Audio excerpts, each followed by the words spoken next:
Kinanti yang tidak kunjung dapat sahutan pun menoleh ke arah sekeliling hingga matanya menangkap seseorang tengah mengawasi mereka tapi orang itu langsung bersembunyi. Apa ini? Batin Kinan seakan menebak-nebak ada seseorang yang sengaja mengerjai Kenan. Kenan, sepertinya ada yang sengaja mengempeskan banmu, kata Kinanti menoleh ke Kenan dengan serius. Kenan melirik ke arah Kinanti, pulanglah. Tidak, dalam pertemanan kesetiaan itu penting, kata Kinanti dengan serius. Kenan tidak menyahut lalu Kinanti pun berinisiatif mengangkat ban ganti Kenan. Kenan menghela nafas melihat tingkah Kinanti itu yang berusaha membantunya. Jangan remehkan aku hanya karena kita berbeda jenis kelamin ya. Aku tidak suka diskriminasi, peringatan Kinan dengan tersungut-sungut. Kinan melihat Kenan yang diam saja pun sumringah segera duduk di samping Kenan yang sedang sibuk mengganti ban mobil Kenan. Apa kamu sabar dikerjai begini Kenan? Aku rasa ini tidak akan berhenti sampai di sini. Pria-pria di sini memang sangat menyebalkan, tanya Kinanti ke Kenan. Kenan tidak menyahut lalu Kinanti mengangguk-ngangguk seperti mendapatkan jawaban yang dia mau padahal Kenan juga tidak bicara apa-apa. Kinanti setia menunggu Kenan sesekali membantu Kenan walau hanya tukang angkat ban cadangan atau ban yang bocor saja. Malam hari, yes, akhirnya selesai juga, senyum lebar Kinanti menoleh ke Kenan yang diam saja. Ayo kita pulang, aku sudah lapar. Ajak Kinanti berlari mengitari mobil Kenan sementara Kenan masuk di pintu belakang seolah Kinanti adalah supir tapi Kinanti tidak marah malah dengan senang hati melihat Kenan yang selalu menjaga jarak dari perempuan yang artinya Kenan adalah pria mahal. Bagaimana jika kita beli makanan di pinggir jalan Kenan? Tanya Kinanti penasaran. Kenan melirik Kinanti seakan bertanya. Bukannya aku malas memasak, tapi perutku benar-benar sudah kelaparan bahkan sekarang berbunyi. Memasak pun butuh waktu, celoteh Kinanti. Kenan memejamkan matanya sambil bersandar di bangku mobilnya seperti sedang tidur. Kinanti yang tidak dapat jawaban tapi juga tidak dapat penolakan Kenan pun tersenyum. Aku anggap kamu setuju ya? Tanya Kinanti. Petik 2, tanda tanya petik 2. Kinanti juga tidak dapat jawaban dari Kenan semakin yakin kalau Kenan tidak keberatan. Kinanti menepikan kendaraannya lalu keluar dari mobil Kenan membeli makanan pinggir jalan.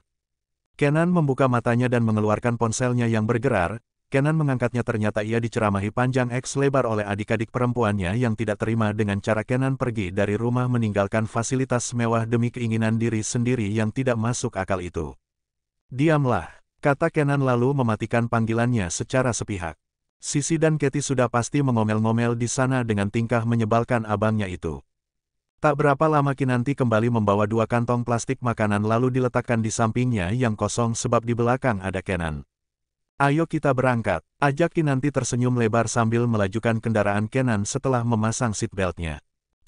Sesampainya di gedung tempat tinggal Kenan dan Kinanti pun melangkah bersama menuju lift. Tangan Kenan bahkan tidak bekerja saat masuk lift tapi tiba-tiba lift terguncang. Kinanti terhuyung pun nyaris terjatuh tapi ditarik tangannya oleh Kenan yang masih berdiri kokoh. Terima kasih, ucap Kinanti setelah lift tidak lagi terguncang. Kenan melepaskan tangannya dari Kinanti yang tersenyum tipis tanpa sepengetahuan Kenan lalu Kinanti melihat Kenan yang menatap sekeliling lift seolah heran akan sesuatu.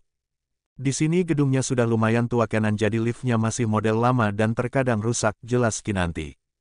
Lift yang mereka naiki pun tiba-tiba berhenti di lantai 2 secara tiba-tiba padahal tujuan mereka berada di lantai 7. Aduh, kenapa liftnya harus mampet hari ini sih? Aku sudah lapar, gerutu Kinanti dengan kesal. Kenan melirik Kinanti sekilas, tidak ada tangga darurat. Ada, tapi menurutku dari lantai 2 ke lantai 7 sangat melelahkan, jawab Kinanti. CKK, fisikmu lemah, decak Kenan sambil melangkah keluar dari lift yang rusak itu disusul Kinanti.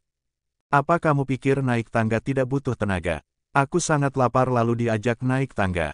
Siapa yang akan tahan? Gerutu Kinanti. Bukankah aku sudah bilang kau pulang duluan? Sambar Kenan malas. Kinanti mengerucutkan bibirnya tapi mengekori Kenan juga naik tangga darurat.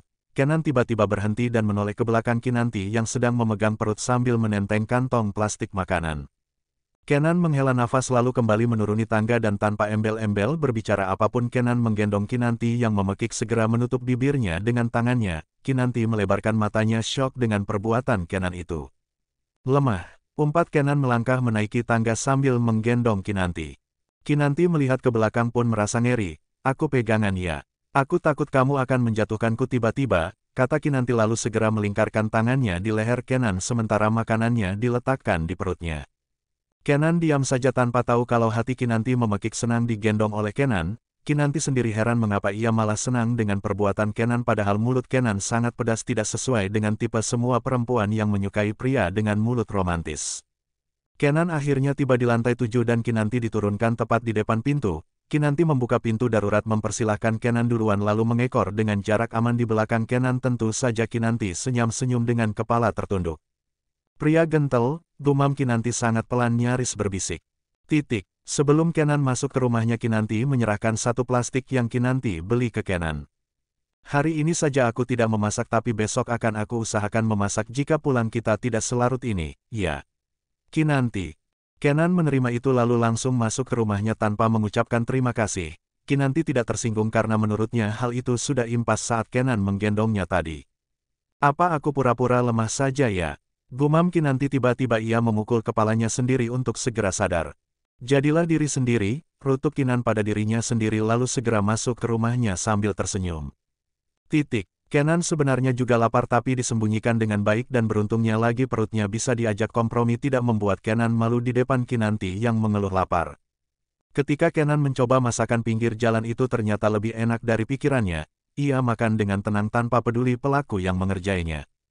Titik. Keesokan harinya, Kinanti seperti biasa mengantarkan sarapan tapi disuruh masuk oleh Kenan untuk menggosok pakaiannya. Kinanti pun melakukannya diam-diam ia mencuri pandang melihat Kenan yang duduk dengan tenang di kursi sambil memainkan ponsel memakai jubah mandi warna hitam.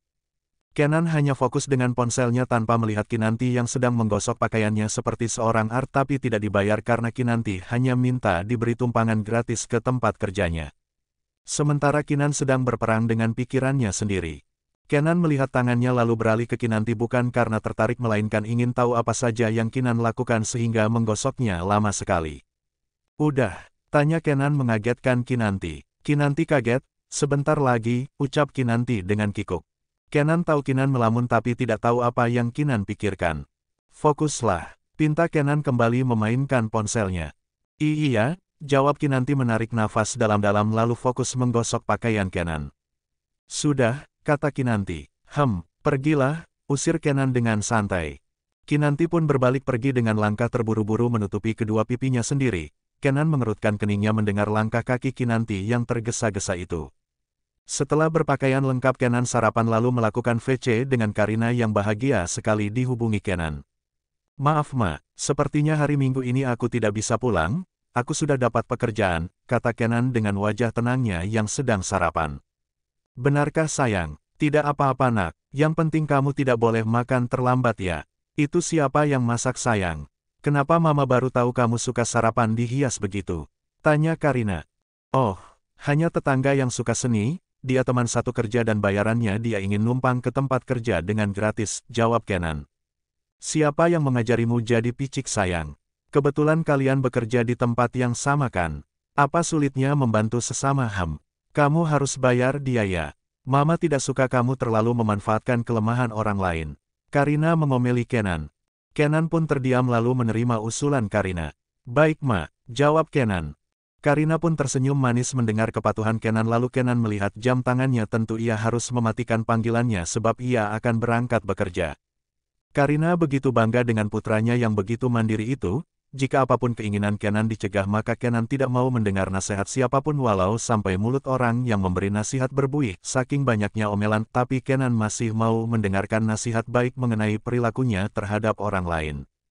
Kenan pun keluar dari rumahnya menuju parkiran ternyata sudah ada Kinanti yang menunggu Kenan sambil tersenyum lebar.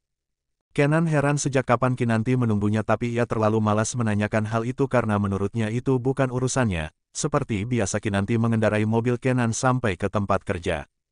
Tidak ada pembicaraan apapun di antara mereka, Kinanti diam seperti robot yang tidak diajak bicara maka Kenan juga sama tidak mengeluarkan suara. Di parkiran gedung taekwondo, Kenan, panggil Kinanti lalu Kenan berhenti dan memutar setengah badannya ke Kinanti. Kunci mobilmu, tanya Kinanti menunjukkan kunci mobilnya. Kenan mengeluarkan uang tunai dari dompetnya lalu mendekati Kinanti yang kebingungan. Isi bahan bakarnya, pinta Kenan membuat Kinanti mengangguk melihat jam tangannya sebab ia memang masih ada waktu. Oke, jawab Kinanti berbalik memasuki mobil Kenan. Kenan pun pergi meninggalkan Kinanti menuju ruangan gantinya, loker, seperti biasa. Kenan, Bentak Vicky yang membawa Baon. Kau benar-benar keras ya, sinis Vicky. Kenan diam lalu menutup pintu lokernya dengan kuat sehingga Vicky terkejut walau ia gugup tapi harga dirinya tidak mau tercoreng oleh juniornya itu. Jangan sampai aku mematahkan kakimu karena perbuatan kekanakanmu itu, kata Kenan dengan dingin membuat Vicky mematung.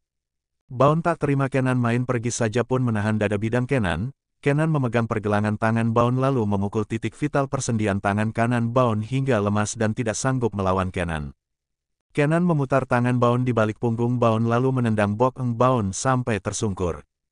Baon! Vicky mendekati Baon untuk membantu Baon tapi ternyata Kenan memukul leher Vicky sampai tidak sadarkan diri.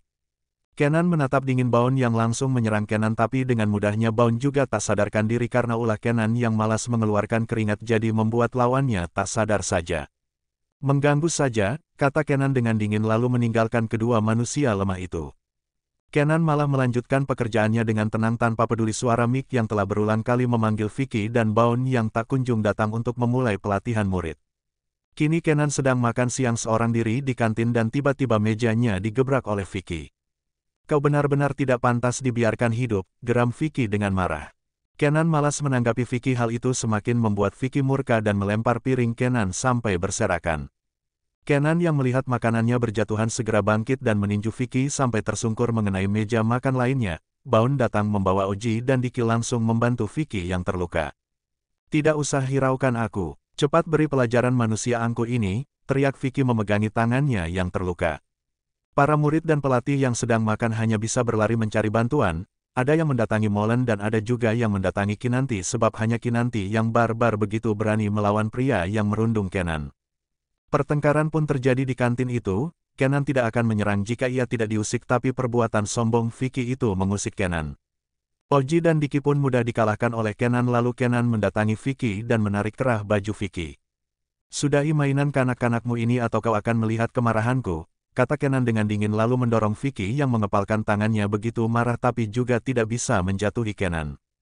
Vicky heran dari mana Kenan belajar ilmu bela diri yang tidak dikuasai oleh pelatih taekwondo di gedung itu. Kenan, Kinanti berlari bersama seorang murid laki-laki yang memberitahu Kinanti juga ikut mendekati Kenan. Kenan melirik ke belakang hal itu membuat Kinanti paham. Tidak usah pikirkan mereka Kenan. Aku dengar makananmu dibuang ya. Tanya Kinanti dan Kenan hanya menatap datar Kinanti. Kinanti menyerahkan bekal makan siangnya ke Kenan, ambillah ini. Makan siang di sudut latihan ya. Sisanya biar aku yang bicara sama Pak Molen, pinta Kinanti. Kenan membuka isinya masih sangat bersih seperti belum tersentuh sama sekali. Apa kau sudah makan? Tanya Kenan membuat hati Kinan diam-diam senang saja mendapat pertanyaan itu. Aku akan makan mie nanti, kata Kinanti dengan senyuman. Kinanti pun mendorong Kenan pergi. Cepat pergilah. Pinta Kinanti lalu Kenan pun pergi tanpa menoleh ke Kinanti. Kinanti menghela nafas lalu beralih menatap tajam Vicky dan kawanannya. Ia mendatangi mereka bertiga setelah memastikan Kenan tidak terlihat lagi. Sebenarnya apa masalah kalian Apa tidak bisa kalian damai-damai saja saat bekerja? Kenapa kau mengerjainya? Kemarin kau mengempeskan mobilnya kan? Kami sampai pulang larut malam karena perbuatan tidak manusiawimu itu, marah Kinanti pada Vicky. Kinanti ternyata melihat Vicky yang bersembunyi saat itu, semua orang yang mendengarnya pun berbisik-bisik tidak percaya betapa jahatnya Vicky. Kami, Beo Vicky menyindir,